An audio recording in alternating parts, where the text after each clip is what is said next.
there it is. That's what I've got. That's worth more than just the silver content, basically, out of the Franklin bucket that I purchased. Got some flips here. Those are the ones that are the top of the top. And then I'll show you the rest of what I got. Just stick with me here and see what I got. Okay, let's just make this quick and easy here. Not anything special, but I got a couple 64 Kennedys. So that's that. I got this here, 42, let's zoom in on this, 42S Walking Liberty. Again, not anything spectacular. There was a proof Franklin in there, but that's not anything spectacular either. Just pointing out some oddities I found. Okay, I've got this roll of what I consider to be uncirculated Kennedys. I don't think it's probably worth going through. Try to keep this relatively short considering how many coins there were. This is all 63D BUs. Some nice ones. These are 49s and 48s, all BUs. You know, not quite as many in there, half a roll.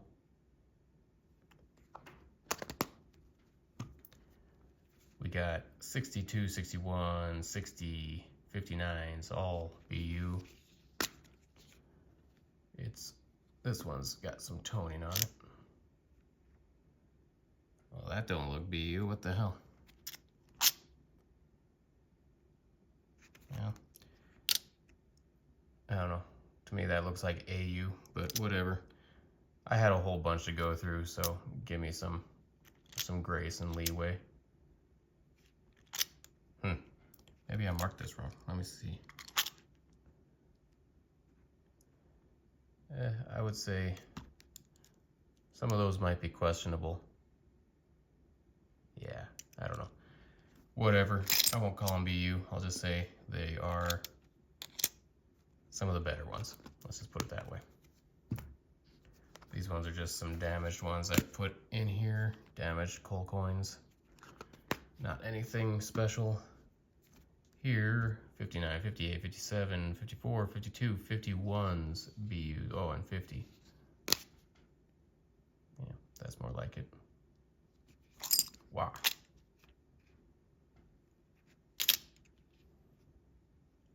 Yeah, these ones are looking better.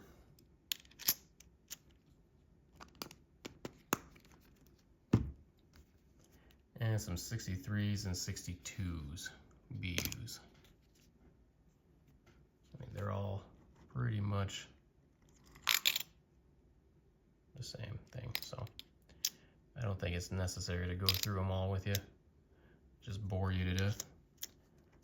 This video is probably going to be plenty long as it is. So now, I get nasty, gross stuff on here. I'll go through, what do I got here? 6 of the ones that I deemed worthy to put into flips. So I'll take them out even.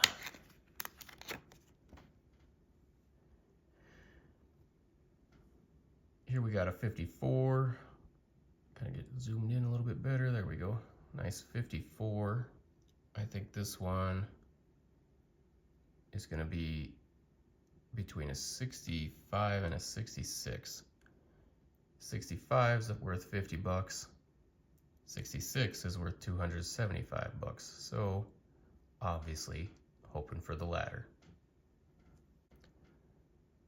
This one is a 53 FS402, and I'm seeing a lot of lines on it, and I'm hoping that's not cleaning. But it's a FS402, which is an obverse die clash, which is typically gonna be right around here-ish. Let me see. Actually, I'm looking at this one, and this one may, I don't know, FS402. I'm gonna have to look that up.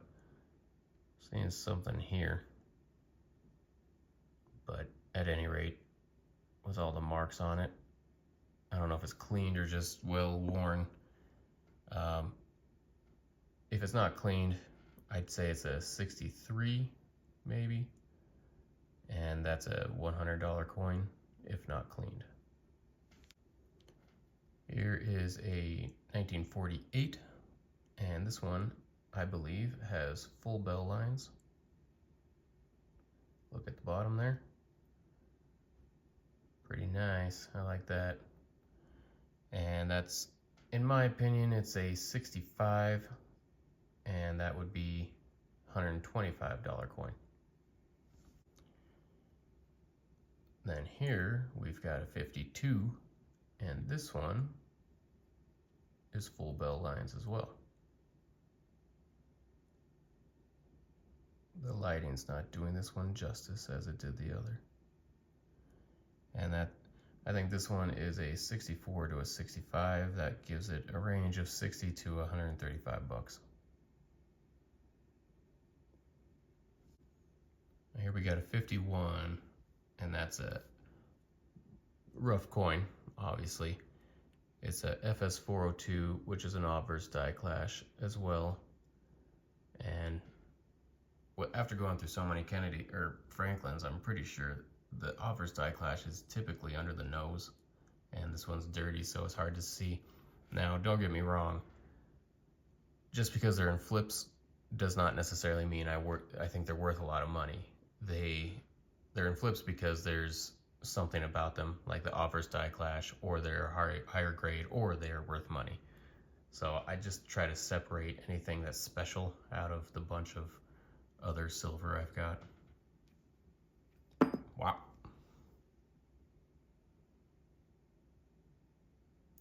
I didn't even bother to grade it and price it because it's not going to be worth too much anyway. 1954 S. This one is an FS401, and that is a Bugs Bunny, which hard to see here again, but at any rate, it's a Bugs Bunny, so it got the flip, but it looks like it's probably cleaned also, if I'm being honest. And the last one is a 1953 S, and this one is a repunched mint mark. That's an FS501, but again, in this quality, didn't even bother to price it out. So, in conclusion, buying a bucket of silver dollars for approximately 27, no, was it 27,000? I don't know, it was a lot of money. It was something like that. It was $1,000 face value, so 2,000 Franklins, mostly Franklins. Yeah, going through that many coins was tedious, and I don't know. I mean, it was fun. I like doing that, but the return on investment is a little bit less than, I think this one's probably my prime pick. That's a pretty nice Franklin right there. You know, to find this out of all of them, yeah, it's nice. Yeah, the silver content's worth it. I mean, it was a fair price, whatever it was that I paid for it. I mean, I'm doing this video months later. I searched through it all months ago. So I don't quite recall. I think it was around 27,000. And there's also that quarter. That was a really nice quarter also. In fact, I got it right over here. I wasn't even gonna include it in the video. But this quarter, you know, I filled out my whatchamacallit,